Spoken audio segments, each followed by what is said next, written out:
Noong ikatlong siglo, bago ipanganak si Kristo, o 221 BC, sa sandaling pinag-isa ni Qin Shi Huang, ang unang emperador ng China ang magkakahiwalay na kaharian. May isang tanong na agad sumulpot sa kanyang isipan. Paano mo poprotektahan ang isang imperyo na napakalawak? Laban sa kaaway na mabilis, walang takot at walang permanenteng tahanan.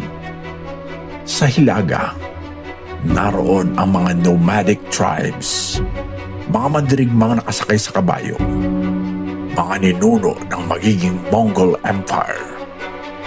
Ang sagot ni Qin Shi Huang ay isang bagay na halos baliw pakinggan noong panahong iyon. Isang pader na tatawid sa bundok, disyerto at bangin.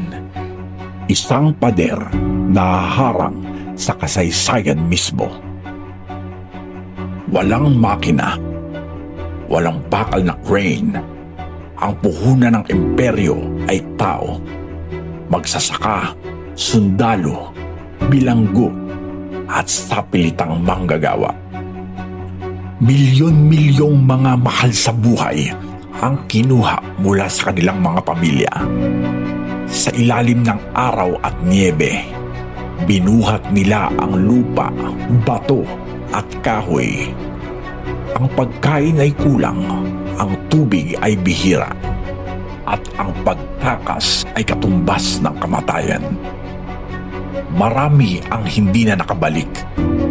Ayon sa mga sinaunang tala, daan-daang libo ang namatay, at may paniniwala na ang ilan ay inilibing mismo sa loob ng pader.